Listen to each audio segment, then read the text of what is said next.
कल रात को गोत्री गांव बारोट फलिया में एक मकान में अचानक ही आग लगने की घटना घटी थी, जिसकी वजह से वहां पर अफरा तफरी का माहौल फैल गया था। जो जानकारी सामने आ रही है उसके मुताबिक बारोट फलिया में कनुभाई पटेल के घर में आग लगने की ये घटना सामने आई थी। घटना की जानकारी मिलते ही तुरंत ही वासना दमकल की टीम को इत्तला दे दी गई थी। तब वासना दमकल विभाग की 2 टीमें मौके पर पहुंची थी और काफी मशक्कत के बाद और काफी चैलेंजिंग तौर पर कार्य करते हुए वासना दमकल की टीमों की ओर से आग पर काबू पाया गया था। तब आपको बता दें कि इस तरीके से अचानक ही मकान में आग लगने की वजह से वहां पर अफरा तफरी फैल गई थी और साथ ही वार्ड नंबर 10 के कॉर्पोरेटर उमंग ब्रह्मभट्ट भी वहां पर पहुंचे थे।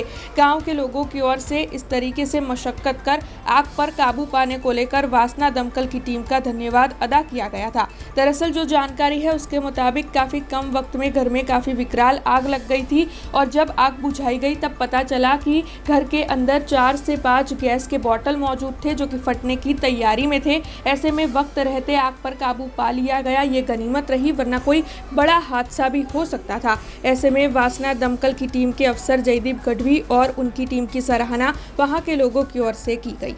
ગામમાં બારોટ ફળિયામાં એક જૂના મકાનમાં આગ લાગી છે તેવો કોલ મળ્યો હતો, તેથી વાસણા ફાયર સ્ટેશનથી ફર્સ્ટ ટર્નઆઉટ વ્હીકલ તરત જ અહીંયા આવી જાણવા મળ્યું કે આગનું સ્વરૂપ થોડું વધારે ધારણ કરી લીધું હતું, તેથી તાત્કાલિક વોટર બાઉઝર સેકન્ડ ટર્નઆઉટ અને એટલે 2 ફાયરની ટીમ વાસણા ફાયર સ્ટેશનની આવીને અત્યારે આગને ટોટલી એક્સટિંગ્યુશ કરેલ છે ને હજી કુલિંગ સ્ટેજ ચાલુ છે, કુલિંગ પણ પૂરું થવા આવ્યું છે। જે ઘર હતું એ આખું જ આગમાં પકડાઈ ગયું હતું, તેથી ઘરમાં તો પારાવાર નુકસાન થયું જેવું કહી શકાય। અને ગેસનો બોટલ છે એ લીકેજ હતા, 3 થી 4 જેટલા ગેસના બોટલો અંદરથી નીકળ્યા છે, જે પણ ઘણા જોખમી રૂપે ફાટવાની બોર્ડર પર હતા, જે ફાટે એવું હતું।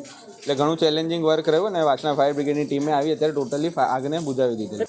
અત્યારે રાત છે એટલે આગનું કારણ હજી કોઈ ચોક્કસ જાણવા મળેલ નથી, પણ એ રો હાઉસ જેવું મકાન હતું, ડ્રોઈંગ રૂમ કિચન સાથે હતું, તેથી કિચનમાંથી આગ સ્પ્રેડ થઈ હોય એવું અત્યારે લાગી રહ્યું છે।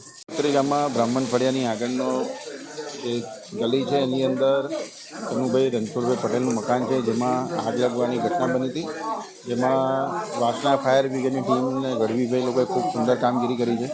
ઉપર જે રીતે આગ લાગી હતી જઈ શકાય એવું નહોતું, એ રીતે અદ્યતન ટેકનોલોજી સાધનોનો ઉપયોગ કરી જે પણ અંદર સ્મોક ખૂબ હતો જેને લીધે માસ્ક વગેરે ઓક્સિજનની બોટલ સાથે લોકોએ પ્રવેશ કરી બહારથી ઠંડુ કર્યું। વધારે જોખમની વાત એ હતી કે અંદર એક તો લાકડાનું મકાન હતું, પ્લાસ્ટિક પણ હતું અને એની અંદર ઉપર 2 બોટલ પણ ગેસના હતા, જેને કારણે બોટલ બ્લાસ્ટ થવાની પણ શક્યતા હતી। એટલે બહારથી આ લોકો એને પહેલાં ઠંડુ કર્યું અને પછી ધીરે ધીરે અંદર એક્સેસ લઈ આગને કંટ્રોલ કરી છે।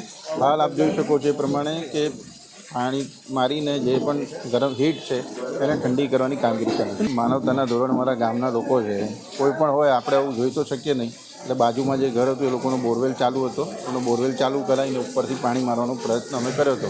આગ અત્યારે કંટ્રોલમાં છે, ફાયર બ્રિગેડની ટીમ પણ એમની કામગીરી ખૂબ સારી કરી રહી છે। હવે ખાલી જે હીટિંગ છે મકાનની અંદર આસપાસમાં એ હીટિંગને ઠંડુ કરવાનું કામગીરી કરી રહી છે। हमसे जुड़े रहने के लिए हमारे YouTube चैनल को सब्सक्राइब करें और नई वीडियो की नोटिफिकेशन के लिए बेल आइकॉन को दबाएं।